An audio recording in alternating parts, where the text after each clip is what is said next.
ओम श्री सद्गुरु परमात्मने नमः।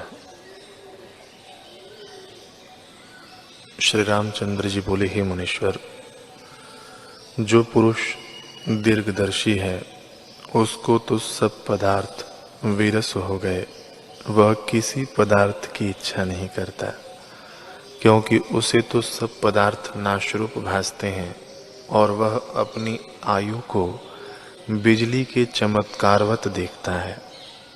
जिसको अपनी आयु की प्रतीति होती है सो किसी की इच्छा नहीं करता। जैसे किसी को बलिदान के अर्थ पालते हैं तो वह खाने पीने और भोगने की इच्छा नहीं करता, वैसे ही जिसको अपना मरना सन्मुख भासता है उसको भी किसी पदार्थ की इच्छा नहीं रहती। ये सब पदार्थ आप ही नाशरूप हैं, तो हम किसका आश्रय करके सुखी हों। जैसे कोई पुरुष समुद्र में मच्छ का आश्रय करके कहे कि मैं इस पर बैठकर समुद्र के पार जाऊंगा और सुखी होऊंगा, तो वह मूर्खता से डूब ही मरेगा। वैसे ही जिस पुरुष ने जगत के पदार्थों का आश्रय लिया है और उन्हें अपने सुख के निमित्त जानता है तो वह नष्ट होगा। जो पुरुष जगत को चितवता रहता है उसको यह जगत रमणीय भासता है, और जो रमणीय जानकर नाना प्रकार के कर्म करता है और नाना प्रकार के संकल्प करके जगत में भटकता है उसी को यह भटकाता है। जैसे पवन से धूल कभी ऊंचे और कभी नीचे आती है, स्थिर नहीं रहती, वैसे ही यह जीव भटकता फिरता है, स्थिर कभी नहीं रहता। और जिस पदार्थ की इच्छा करता है वह सब काल का ग्रास है। ओम श्री सद्गुरु परमात्मने नमः। वशिष्ठ जी बोले, हे राम जी, जहाँ शस्त्र जलते हैं, जहाँ शस्त्र चलते हैं और अग्नि लगती है, वहाँ शूरमा निर्भय होके जा पड़ते हैं और शत्रु को मारते हैं। प्राण जाने का भय नहीं रखते, तो तुमको संकल्प त्यागने में क्यों भय होता है।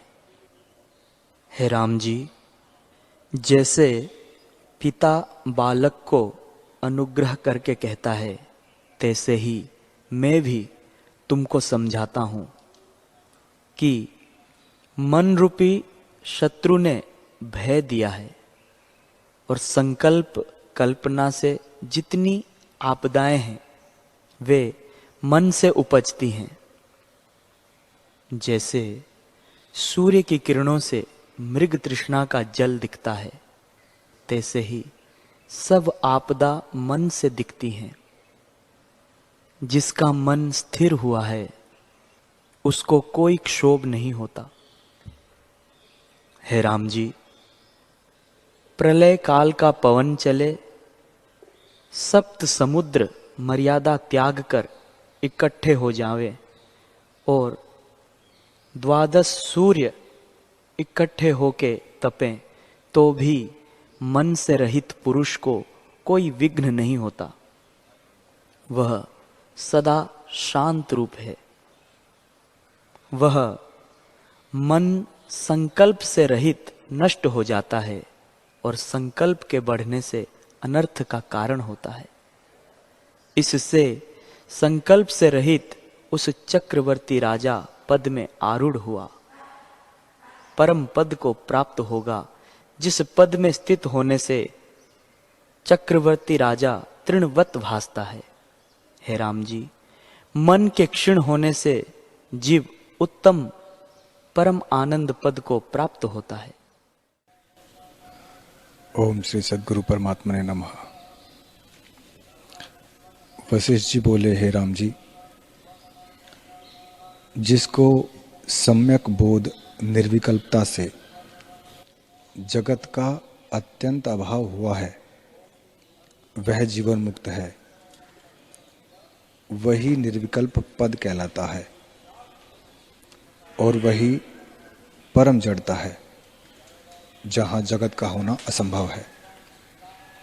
हे राम, निर्विकल्प और सविकल्प स्वरूप की प्राप्ति नहीं होती, क्योंकि ये दोनों मन की वृत्तियां हैं। जैसे एक निद्रा की वृत्ति स्वप्न और सुषुप्ति रूप है, वैसे ही यह निर्विकल्प और सविकल्प मन की वृत्ति है।